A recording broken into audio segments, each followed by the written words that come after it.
Was it recording at all? That whole damn thing didn't get recorded. That was a good one too. Now we've got to do it again. I'll do it again. No worries. All right, now we're going to move on to the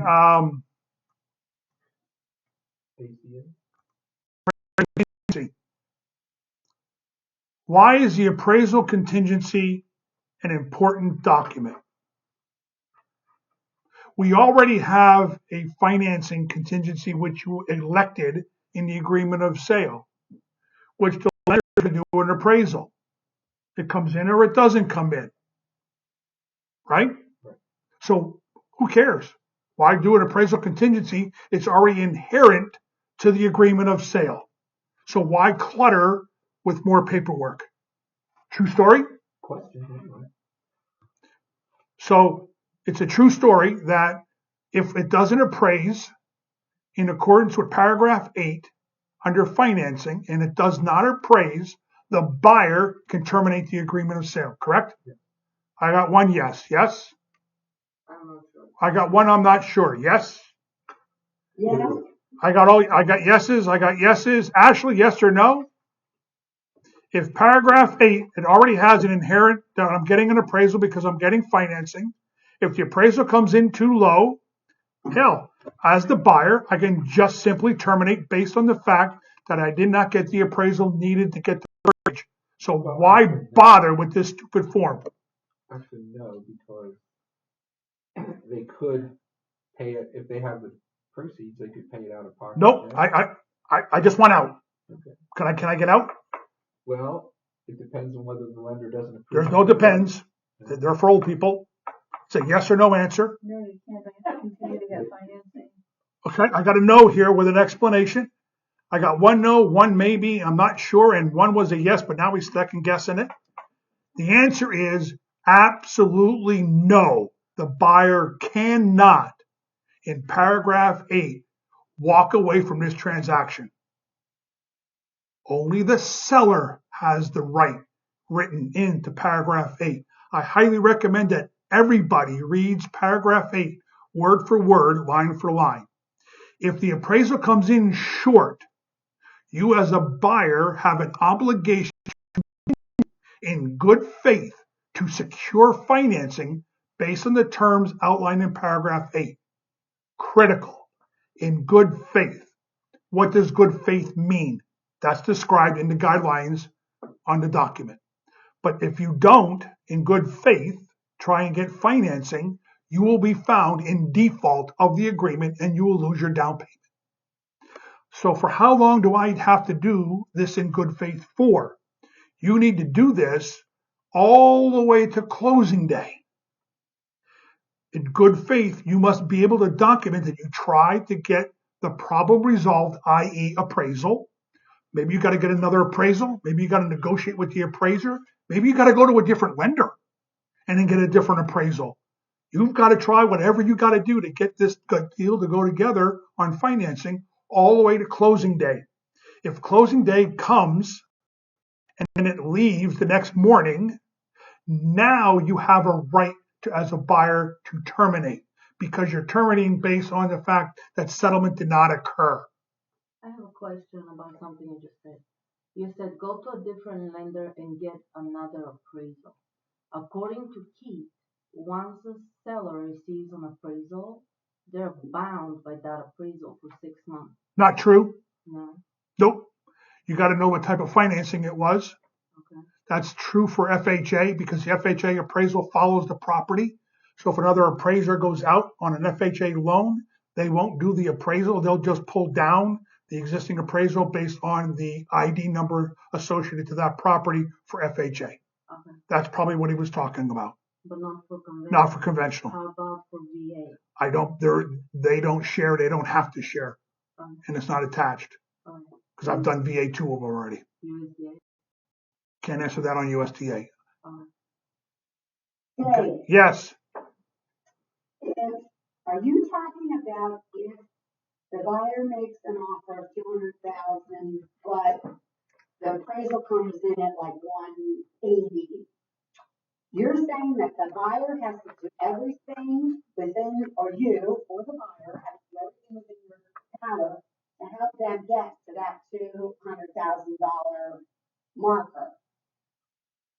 that is the mortgage amount based on the LTV in paragraph 8, yes. Okay, so, let me think here, what was my question? I had one situation where, the seller wanted my buyer to bridge the gap. Okay, In other words, ABC gave them what it appraised for, 180, but the seller agent came back and said, well, I need your buyer to fill in the gap, 20,000. okay. What happens in that situation? It's a negotiation. The buyer can say no, but the buyer is still responsible and has the contractual obligation to, in good faith, continue to try and get financing based on the terms of the contract. Okay, so we go to like these 2 lenders, 3 lenders, whatever, and the answer is no, no, no. So, Keep we get trying. a letter stating that Keep, they do not qualify for the $200,000 loan. Is that correct? so far, did settlement date come yet? Well, You either are or you're not, and if you're not there, you have to continue in good faith to still try and get financing based on the But terms. on the other hand, the seller could terminate because they just want to get it back on the market. So, as a buyer, okay, you're, this happens to me actually.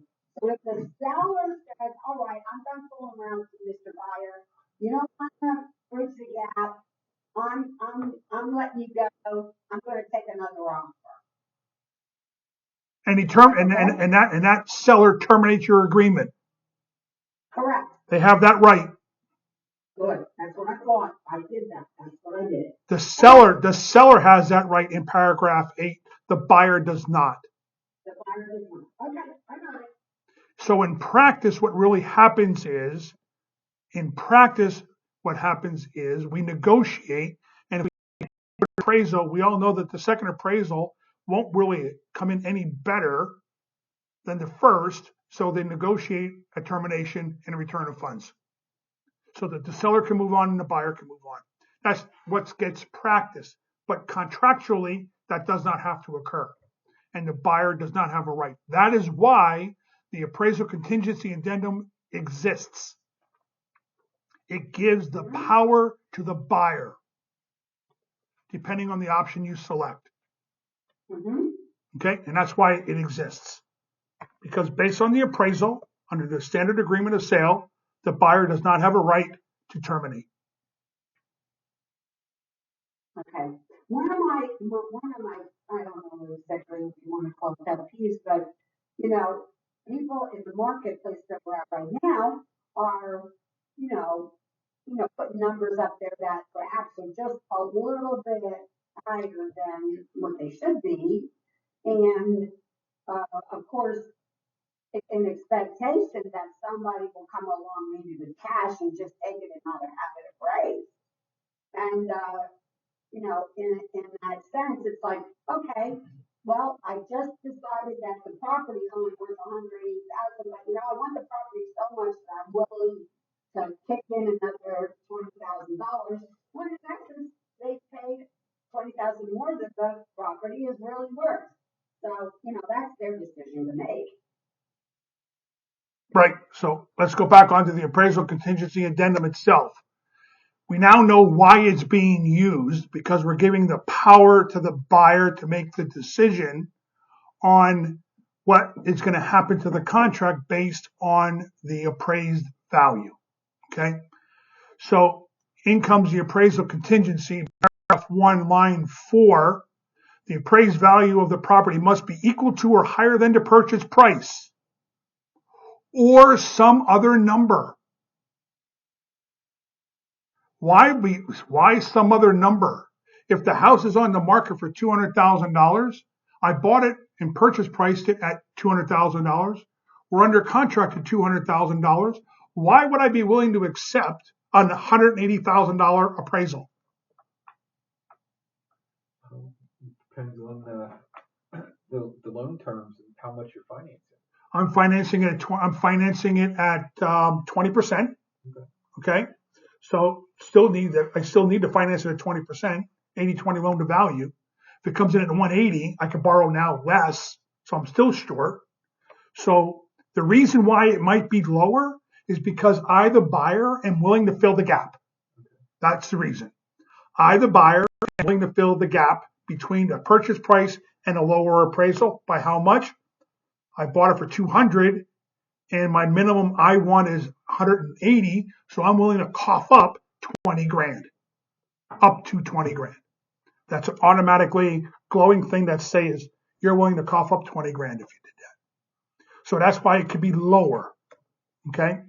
If it's not lower, I recommend, even at the purchase price, or I always put in the purchase price number again. I repeat it. I don't want someone filling in my forms.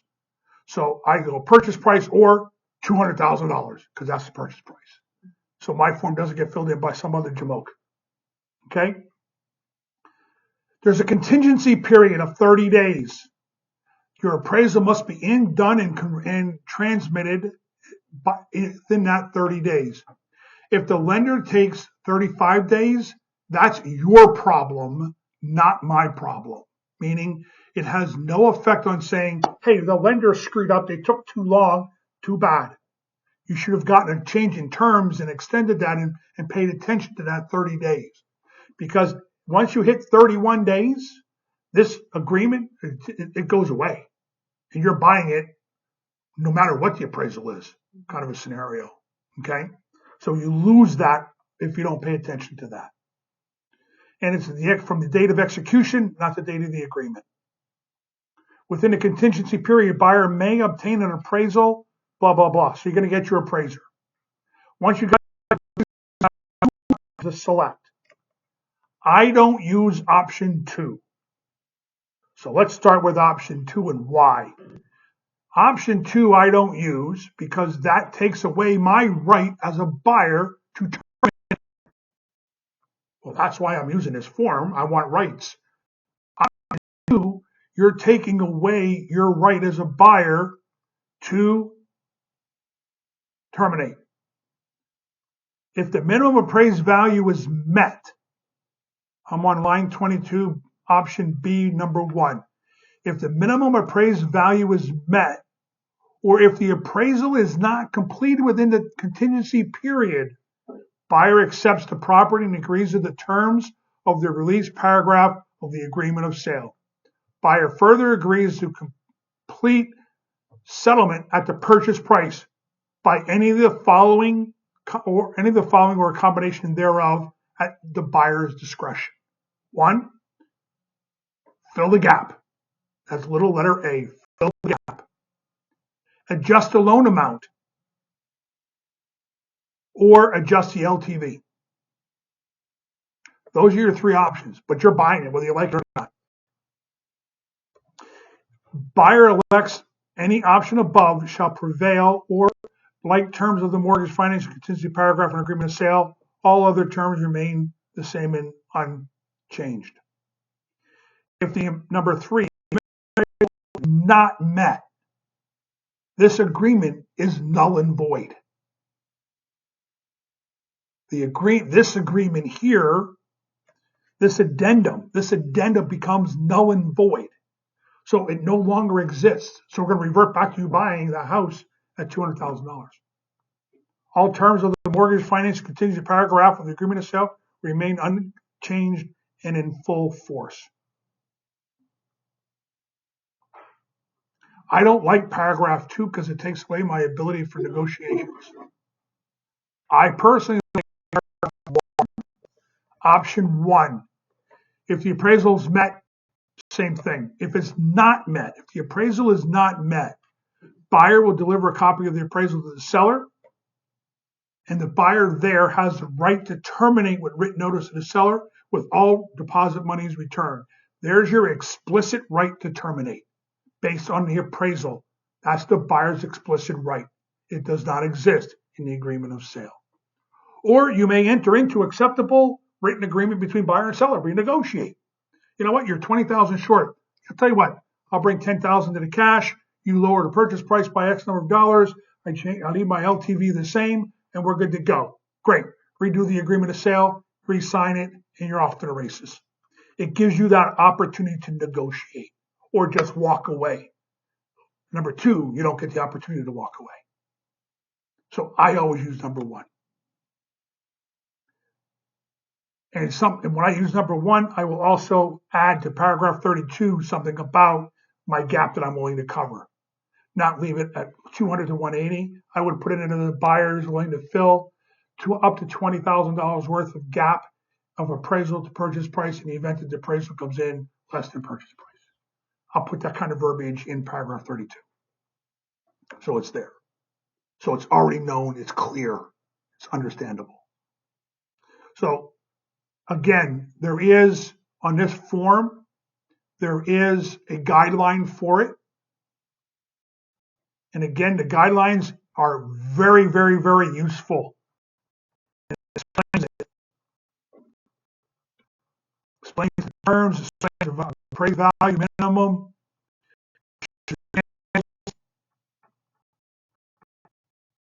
So as you read through this, they're very helpful. The appraiser, when buying for the lender, is always appraised. When the buyer is obtaining mortgage financing, the mortgage lender will almost require an appraisal to be done and selected. Note, there are types of appraisals.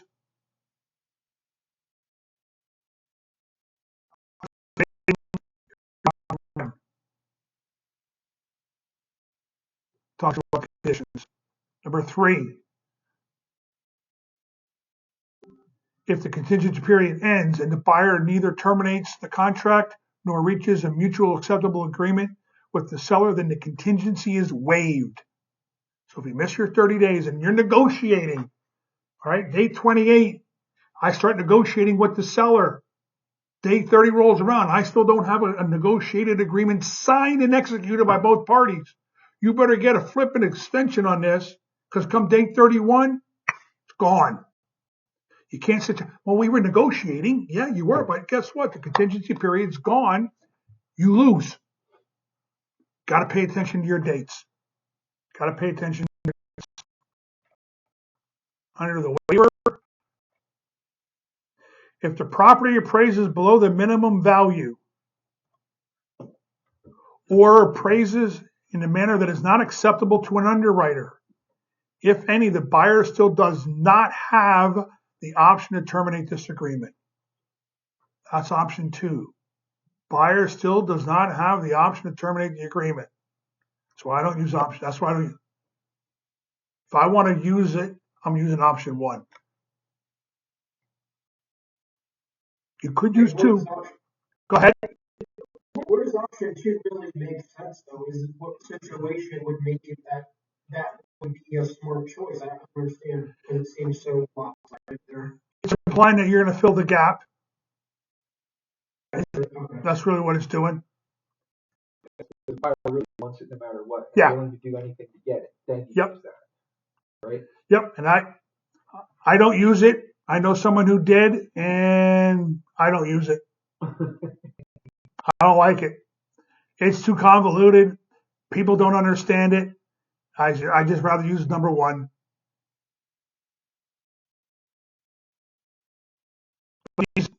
Every form has these forms that are very helpful. Note, if elected, the mortgage contingency paragraph in the standard agreement of sale, the ASR, provides the seller, not the buyer, with the right to terminate the agreement if the loan is not approved. If the loan is not approved, or if the loan terms are different from those stated in the contingency. The lender comes back and says, I'll loan you the money, but I'm only going to do it at an 80%, not 80 or 75. If they change the terms, you still don't have the right as a buyer. Paragraph 8, no matter what changes, the buyer has no right. The seller does. And I'm going to tell you, you talk to 100 agents, 95 of them don't know that. Guaranteed. But if the seller chooses not to terminate, the buyer is required to continue to make a good faith effort to obtain financing up to and including closing. A buyer who attempts to terminate under the mortgage contingency or who stops trying to obtain financing could be in default of the agreement. Similar language exists in most sales contracts written by PAR. Go to church and pray every Sunday? Not really.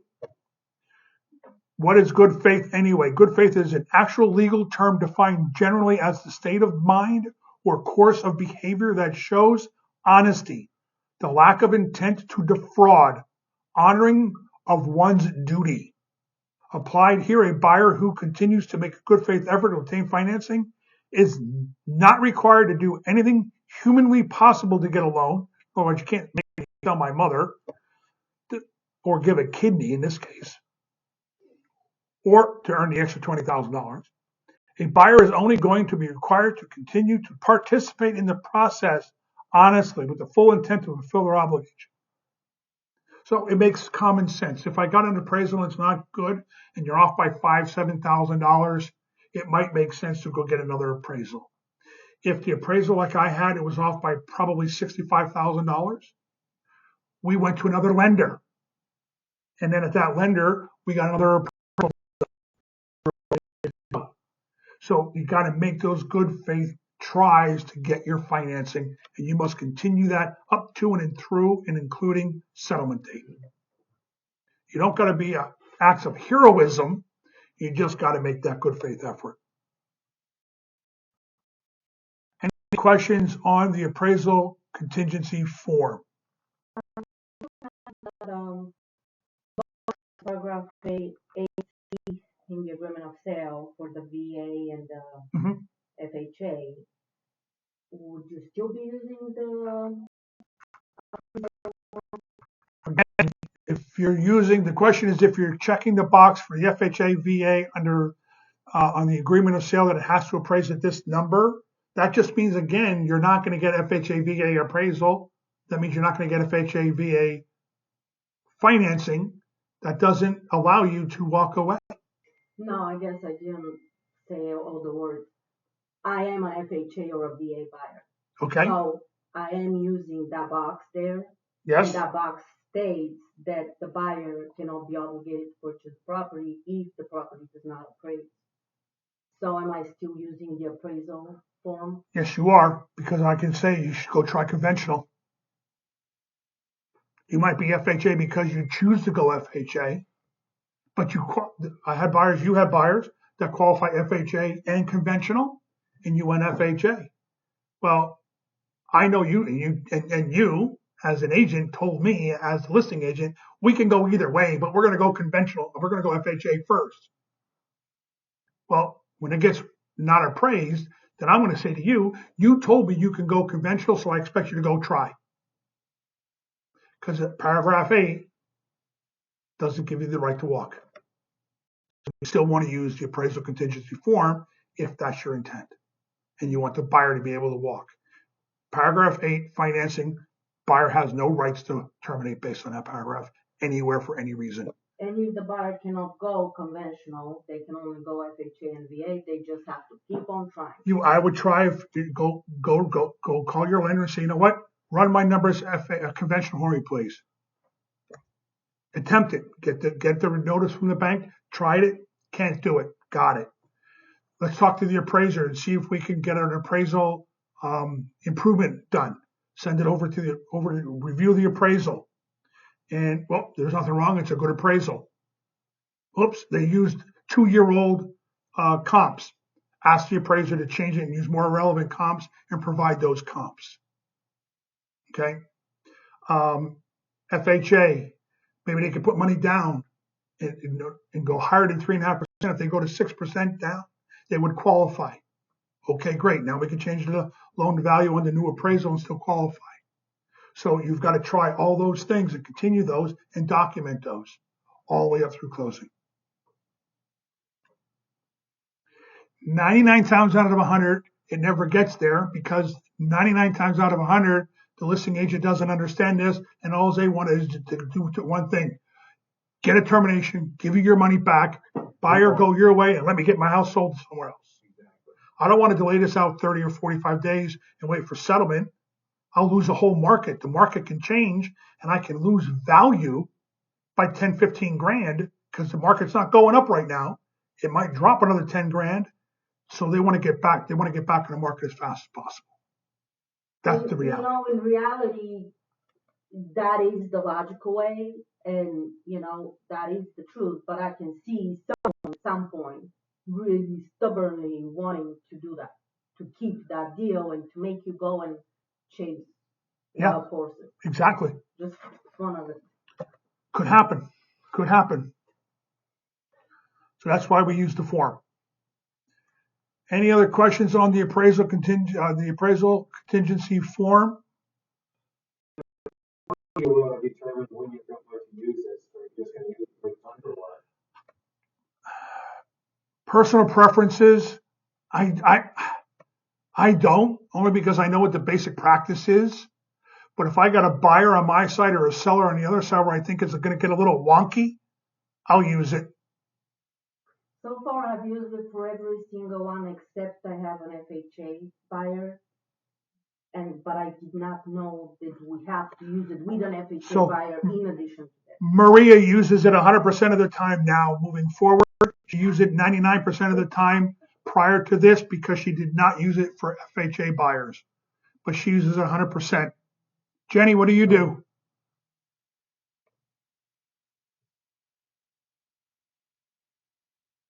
Chrissy, do you use it?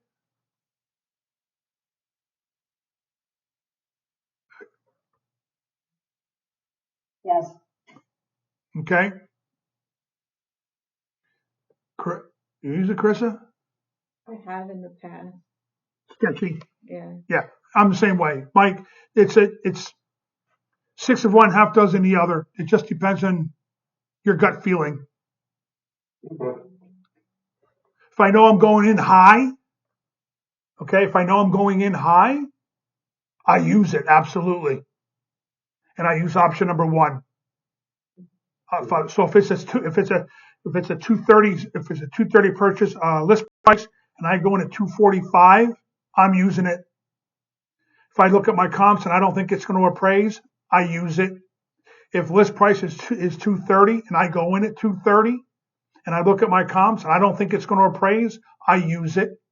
I use my comps to tell me whether or not we're close to or not. If I think my comps are off, I'll use it to protect them. That's really what I use as my barometer, the comps. And you should be looking at comps before your buyers are putting in offers anyway, so that you should know. Any other questions? All right, that's the forms. Everybody has access to PAR. They say PAR. If you go to parrealtors.org and you sign in, I believe it's your NERDS number and a password, you can go to the standard forms section. And when you go to the standard forms section for realtors, that's where you're going to find, other than in dot loop, they all exist there. But if you want, you can search by name, agreement of sale for commercial.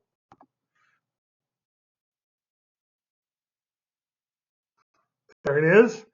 You can click it on. When you click it on, you get the ability to download it as a PDF. I can download the document as a PDF. Please don't do that. Okay? Do it through dot loop where you belong. But this is where you get your guidelines. And you can look at the guidelines from there. And it'll open it up into a PDF. I'm going to start putting them down on the Google Drive as well. They're readily available, but there it is, guidelines. And it'll tell you when it was updated. They update forms traditionally every January and July. unless it's critical and they need to do one in between.